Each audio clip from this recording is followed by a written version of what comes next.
stalker. Okay, in a healthy, good way. So today is about stress, and I love this quote because I think most of the time when we're stressed out, we we think worst case scenario. I talked in another session about catastrophizing. And when you sit down and really think about what you're stressed about, I think for most of us, we would realize, okay, I'm being totally stupid with this. This is Jenny's email address, which I've given you. And if you have attended all of the sessions, we're going to have a little drawing. And Jenny, I can't remember, was I going to ask a question? I don't think so. So if you've attended all of the sessions, then email Jenny, because she can check, and send her an email now and tell her that you've attended all the sessions. Okay. And then this is my personal email if you want to email me anything. I'm really busy. I don't have a lot of time. I have maybe 24 hours in a day that I can respond to emails. Okay, I'll write you back. So, coming up for air, stress management. I'm going to talk about a lot of things that stress people out before this event even occurred. And if you're interested, I can send you, you can email me, I can send it to you because I don't think I can upload it on Facebook. But I have a questionnaire called the Holmes-Rahe Social Readjustment Scale. And what they did years ago is they made a list of the most common stressors. And each one they attributed a life change unit to. So it says maybe getting pulled over by the police, 25. I'm just guessing, I don't remember what it is. And then you add them up, and if you've had 3 root canals, you multiply that by 3, you add them all up. And what they say is if you have a certain number at the end, I think it's over 1,500, that you are likely to get ill as a result of your stress in the next year. And it's not like some psychic thing, it's really genuine predictors. And I think the list is interesting because you go, God, I didn't think about that as being a stressor. And what it'll do, it'll give you an idea of the stress levels in your life. And I'm going to give you some ideas of what you can do to reduce that. Paperwork. And I'll tell you, I am getting stuff done. I got rid of over 350 emails. I responded, deleted, or filed them. But the paperwork alone, the budgets at work, the inboxes. And I have a friend who said, I don't think it's possible to have an empty inbox. She has more than 25,000. How does that even happen? Then we have gossip at work. And guess what? Men gossip too. Then we have people screaming at us on the phone. Then we have our effing computers. And I had a problem the other day, and I wrote my computer guy, and he didn't get back to me right away. So I figured it out myself. I know. I wrote him and I said, you should hire me because I have skills. And the thing is, I think of it as something magic, and I figured it out myself. So if I can figure it out, you can figure out stuff. So I might not be calling my computer my effing computer anymore.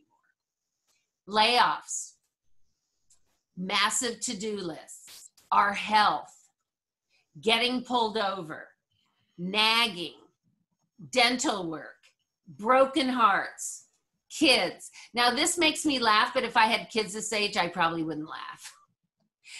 The woman wrote, 5 minutes in the bathroom, and this is what happened. Crying kids. And then you have your house that could be a total mess. Then they turn into teenagers. Then they drive. And you have no money, and you have no time. And then your kids move back home after they graduate college. And then some of you are part of the sandwich generation, and I think that would cause huge amounts of stress right now, which means that you're taking care of your kids and your parents at the same time. One of my friends picked up her mom just for the weekend from her care unit, and she's starting to get dementia, memory care. She brought her home just for the weekend, and the place called her and said, you either have to bring her back right now, or you have to keep her, because it was right during that time they were mandating quarantine. And she goes, I don't know how to do my job, which she still has to do at home with my mom here. A lot of stress, you guys. And then there's guilt. And then we're stressed about things that'll never happen to us. We're stressed about Jaws in the ocean. Some of you have heard me speak. I've shared this story. My old computer guy was in my office. I have a home office, and he calls to me, and I came in. I go, what's up? He said, are you prepared for a zombie invasion? Oh, unmute yourself, you guys.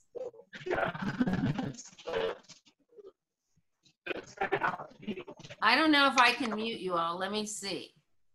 Okay, thank you. So he calls me, I come in, and he goes, Gina, are you prepared for a zombie invasion? I go, what are you talking about? He goes, are you? I go, I don't know. How are you prepared? He goes, do you have a machete? I went, no, shockingly, I don't. And I said, what if one comes in my office right now? He goes, I have a machete. And I go, okay, don't tell anybody this. And I thought, there's so much really, if you want to legitimately stress, there's so much you could stress about. Don't stress about a zombie invasion. And now we have a whole new thing that people are stressing about. And this is really something that we can't, it isn't tangible. We don't know what is going on. We don't have any information.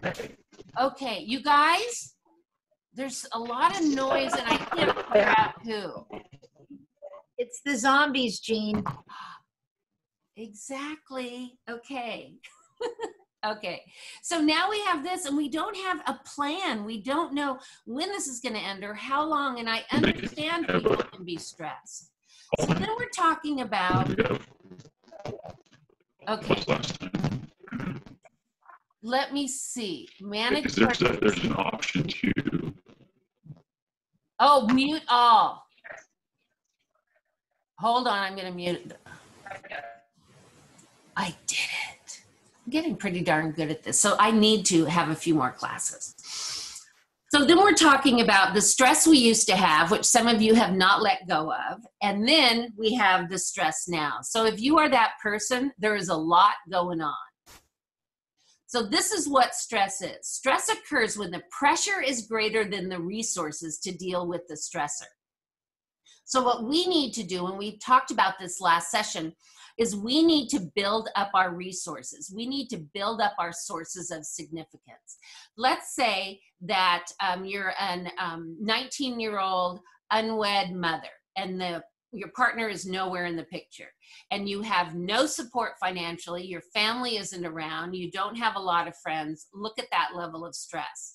If it's the same situation, 19-year-old unmarried woman, baby, but you have a trust fund, you have parents who are so supportive who live nearby, you have a huge community that supports you. Those are the resources I'm talking about. It's not just financial, it's having people there who have your back. So also, it's simply your body's reaction to any demand that's put on it. And it's very subjective. I have never had a root canal. I just have my teeth cleaned. I have really good teeth, knock on wood. And so the dentist doesn't stress me out at all. In fact, I look forward to going to it. So when you're stressed, you're in something called fight or flight. And fight or flight is incredible. Fight or flight makes you run faster or punch harder than you ever have if you're in a true situation that endangered your life. The reality is we tend to have about 50 in a normal world fight or flight episodes a day. 50, and none of them are life-threatening. It's we're in a deep sleep, our alarm goes off. We're like this. If you've ever really focused on your computer and my phone is ringing, I'm kind of like that as well. So fight or flight are two of the responses, but there's also another response called freezing. So fight, flight, or freeze. And there's some people who are so incapacitated when chaos happens or when stress happens, they don't know what to do. So stress comes from four main sources. This is not wine. This is my sparkling ice. And here's one of my stress reduction techniques. I put my drinks in a beautiful little glass, even if it's Diet Coke. So stress comes from four main sources. It comes from the environment. And on top of everything else right now, since where I live, it's been raining and things are blooming and it rains more, I have allergies from the environment on top of everything else. Then we have social stressors. We have deadlines. We have dinner parties. We have weddings. I can't even imagine, and Ross, you can attest to this, if someone's planning a big wedding and they have everything all planned and now they are in quarantine, I can't even imagine. Then we have physiological. We have headaches, we have neck aches, we have diseases that are chronic. All of those things cause stress. Interestingly, the number one stressor is our thoughts. Number one. And it's the only thing we have control over. Interesting. The greatest weapon against stress is our ability to choose one thought over another. Don't overthink. And I know some people that I think it's amusing, but it can't be for them when one thing happens and they think that their whole world will collapse as a result. Women tend to do this more than men, so I have this. Men, if you ever want to know what a woman's mind feels like, imagine a browser with 2,857 tabs open all the time. So it affects our mind and our body, and I think it's important for us to understand that. And I mentioned in the first session, most physicians, when you go to them, or any clinician that you go to, don't ask about your stress levels. And a lot of the visits, they say, they estimate 90% of the time we go to the doctor, it's somehow stress related. Yet we're not asked about our stress. We're given something to take or told to do something and sent home. We need to examine our stress levels. So you need to recognize your signs and symptoms. And I learned mine. I was going to a movie that my friend said was funny, scary, but it was scary, not funny. And so I was sitting there and he goes, "Are you breathing?" I went, "No." And he goes, "Your shoulders." So my shoulders were up here and I was holding my breath. And I realized when I'm stressed, I carry it in my neck. So I have to realize shoulders down, deep breathe. So here's some of the stress symptoms. One of them is cognitive, and this is really interesting. When my dad was diagnosed with Alzheimer's, hugely stressful for the family, and I started forgetting things. So I went to my doctor and I said, "I think I have Alzheimer's." He goes, "No, you don't." And I go, "I'm forgetting." And what happens is when you're stressed, one of the hormones that's released, cortisol, affects your memory. So that was such an eye-opener for me. When I used to teach college and I gave an exam, I would do things to reduce their stress before the exam, because if you're stressed, all the things you studied go right out the door and you don't remember one thing when you're taking a test. Emotional. Maybe you find yourself crying more than normal. I watched a video last night, and these always, they always get my heart, of families surprising their loved ones. The family has a military child or spouse, and they come home and surprise them. And I was sobbing, and I thought, wow.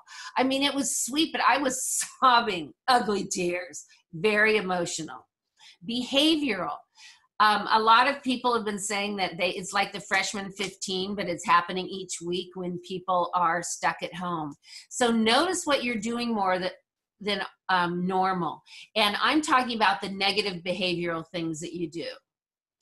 Another one is physiological. Again, headaches, neck aches, all of those things. I know that I get headaches and I, again, carry it in my neck. And social. Social's important. And obviously we can't get together physically, but I think the Zoom calls are a blast. I did one, I don't even know what day is today, Friday. I did one Wednesday night with friends from elementary school in Ethiopia. It was so much fun. So you still can be social. I have my Zoom calls on tonight. I have them with International School Bangkok friends. Sunday, I have them with my girlfriend group here. It's really fun. So you can still be social. So here are some solutions. It is not one size fits all. You need to find out what works for you. I mean, meditation is a great way to reduce your stress, but it doesn't work for everyone. So don't set overwhelming expectations. Don't say, yeah, I took an online yoga class for an hour and I'm still stressed. Well, it takes more than one session to learn to reduce your stress. I've come to believe that caring for myself is not self-indulgent, it's an act of survival. Building time in your day to relax and reduce your stress is a healthy thing to do. And I know a lot of you on here, your boss told you to watch this on work time. And that means a boss who cares.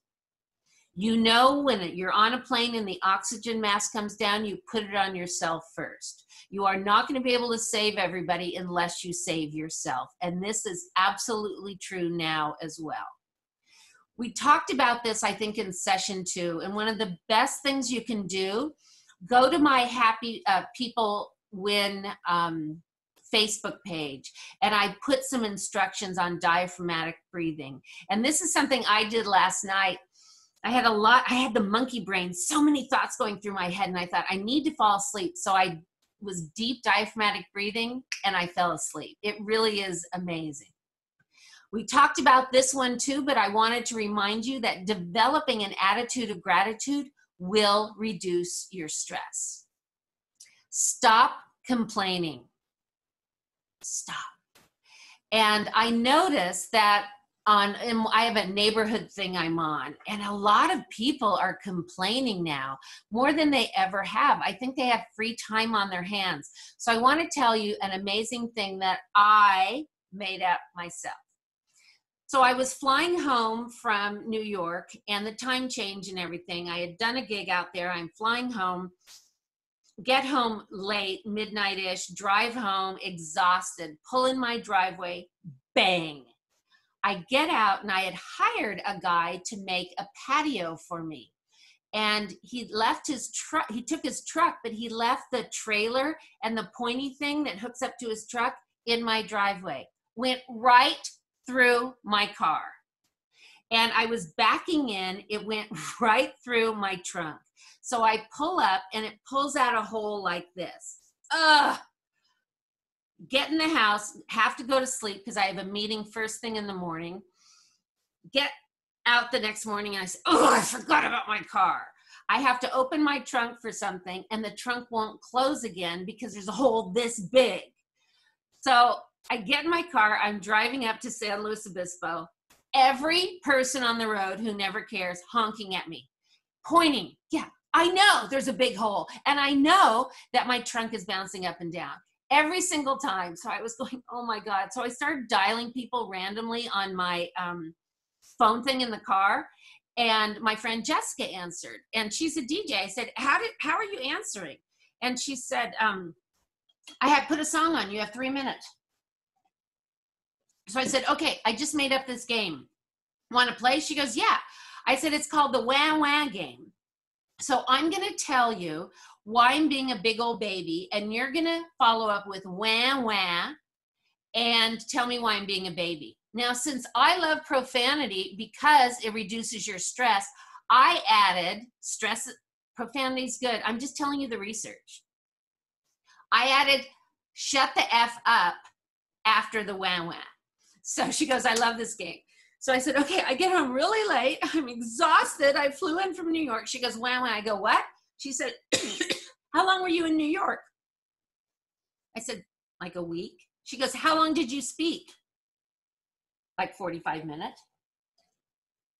She goes, wow, wow, you worked for 45 minutes and you're complaining. How lucky are you? And I went, okay, that's legit. So then I tell her about my patio guy. Can you believe it? And she goes, wow, wow. I go, what? Because that's a legit wow, wow.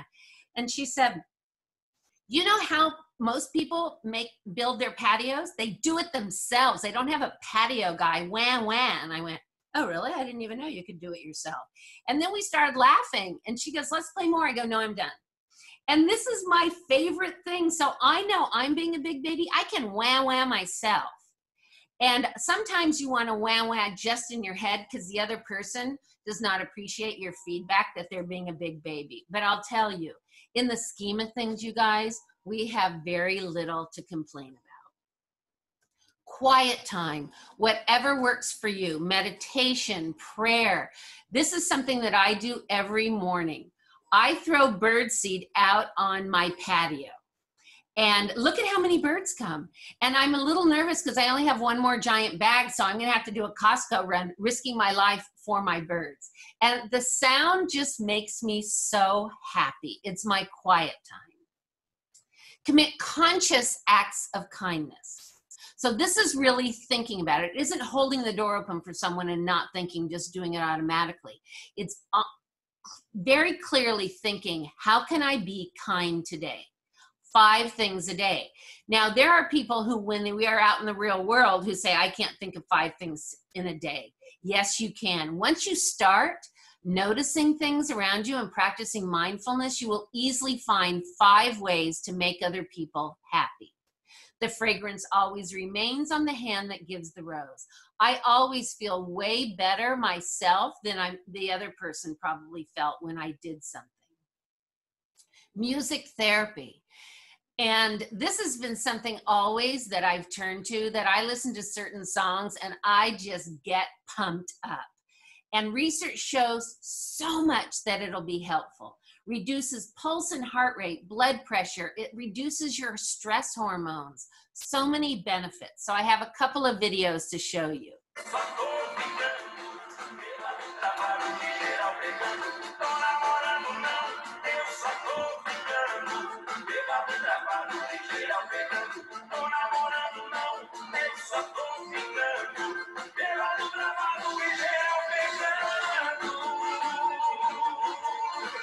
Foot action. Air guitar. Is he the cutest?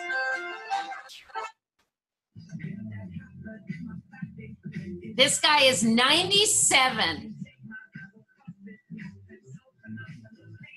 He's a World War II pilot. And the neighborhood was playing music and he came out to get down with his bad self.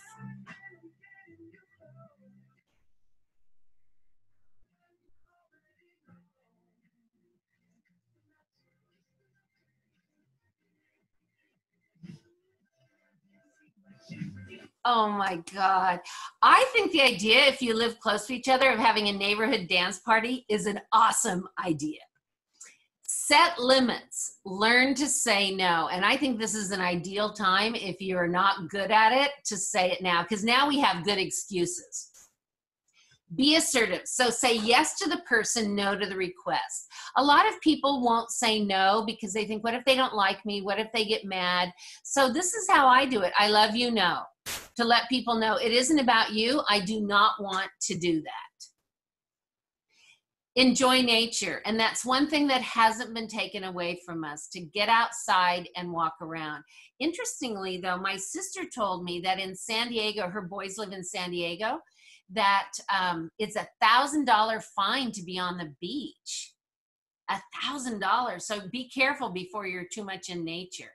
And they say that only 15 minutes in green will reduce your stress. Be creative. We talked about this last session.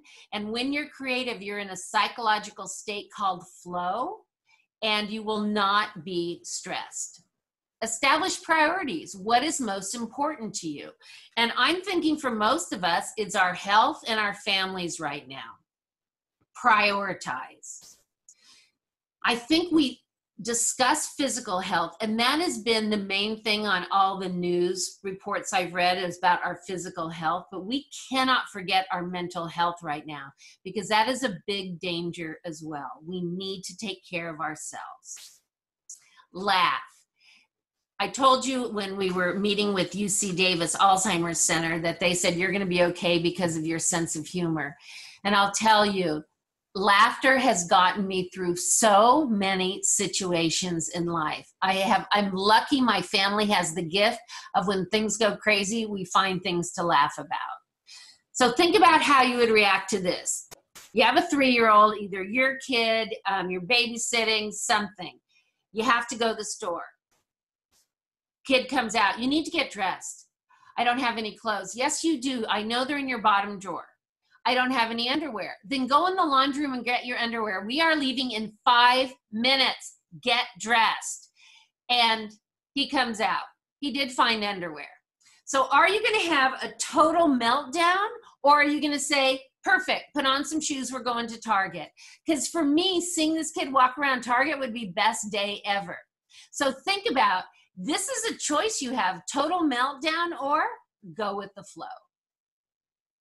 Unless you are a psychopath, they say 100% of people love to hear a baby laugh. And this is one of my favorites.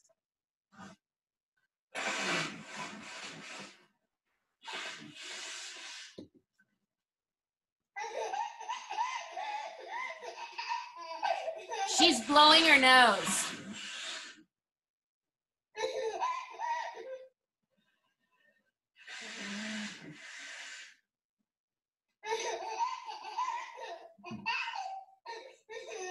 Silly baby. Silly baby. Does mommy's nose scare you when I blow it? Does that scare you when mommy blows her nose? Yeah?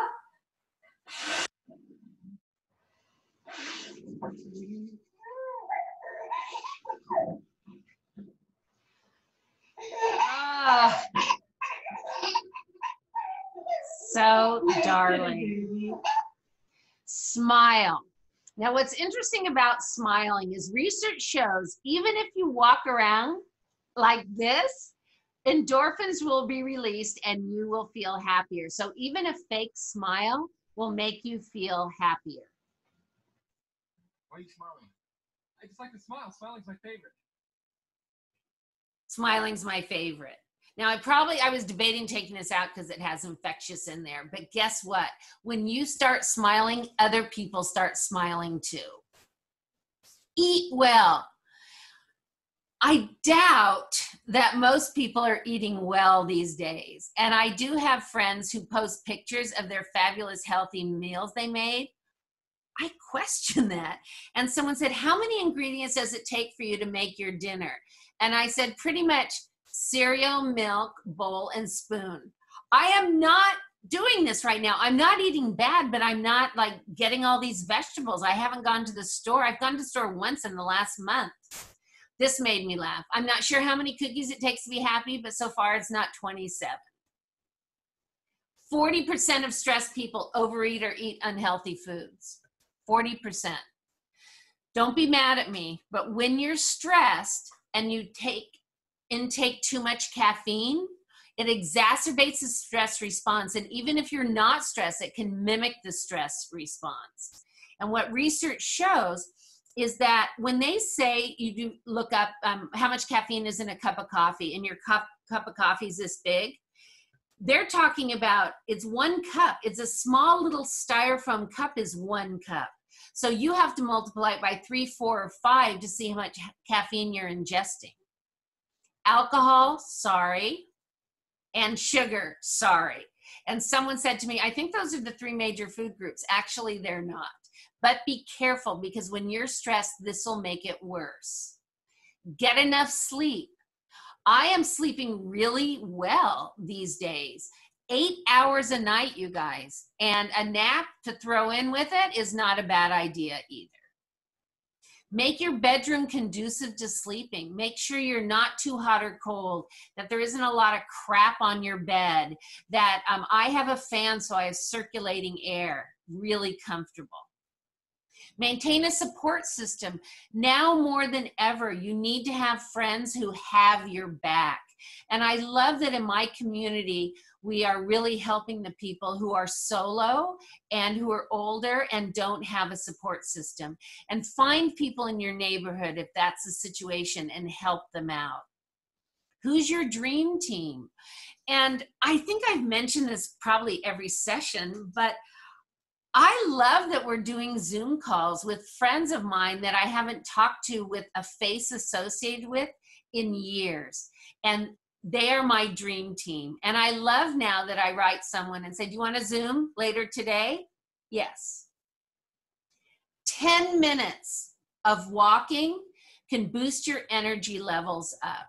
10 minutes. Of course, it's not going to be good for weight loss or cardiovascular, but man, 10 minutes is good to boost your energy. Ooh, Okay, so I'm going to tell you a story now, and there's a homework assignment attached to it. If you've heard me speak, you know this. About, gosh, a dozen years ago, I was doing some training with the staff of a home health care agency, and they told me a story that was really kind of an epiphany for me. It really sent me in a different direction in my life. And they had a woman who was in her 80s who was getting hospice care, end of life. And she had had a stroke, and as a result, she wasn't able to verbally communicate or even walk. So her final days were spent with her in bed. So the way they communicated with her is they brought a clipboard and they would write on it every day, how do you feel? Hand her the clipboard, hand her the pen. Some days it was absolutely blank. She didn't do it at all. Other days a smiley face or a sad face, sometimes a couple of words. And one day she picked up the pen and it took her over 10 minutes to write this. The question, how do you feel? And she answered in her spidery script, I'd like to run wild. And it made me cry. It really affected me in two ways. One is the woman passed away 3 days later. The other is how many of us don't run wild. We have the capability. We are, even if you're not physically healthy, run wild doesn't have to be running around the block. It's just living life to the fullest. And so many times we say, well, we're too educated, we're too old, we're too sophisticated to run wild. I do every single day, hence the pink hair. So that's a homework assignment. I wrote a book called I'd Like to Run Wild. If you're interested, you can go to my website, and it also has homework assignments in it. And the people who are getting a free copy of the book are Susan Rogers, Cynthia Kelly, and Frank. So send Jenny your addresses, and I will send you the book. Final tips. This is one of my very favorite stories. That there's a Native American man talking to his grandson. And he's sharing that inside all of us, there are two wolves that are fighting for dominance. And one of the wolves is hatred, negativity, jealousy, prejudice, all negative. And the other wolf is compassion, love, empathy, all positive. And the grandson says, well, Grandpa, which one wins the fight? And the grandfather replies, the one that you feed. So what are you feeding? Are you feeding the negativity? I have to be careful on Facebook because there's so much crazy stuff right now. Have to be careful. Am I always careful? No. Occasionally I will make comments. I'm so glad I don't have a TV now because I cannot imagine watching the news, even though one of my dearest friends is our newscaster. I have never seen him do the news because it's too overwhelming for me. I have to take care of myself. So here's your to-do list. Smile. Even if you're by yourself, walk around the house, you will start laughing that you're smiling, even if it's the fake smile. Say no. Take care of yourself and say no if you need to take care of yourself. And if people say, well, I'm not your friend anymore, they weren't your friends in the first place. Eat well. I know. It's hard. And finally, run wild. We all have the ability to do that. I'm cracking up into my giant box of wigs, and I'm going to start wearing one for every Zoom call. Again, if you want to find me, you can find me on these places. And on that note, I am done. And thank you guys so much. I've been so touched by the response of this. And I know that I'll be doing some more unless we get out of quarantine on Sunday. I think that was the plan, but that might have changed. Just kidding. And so thank you, be healthy, and run wild. Thanks, guys.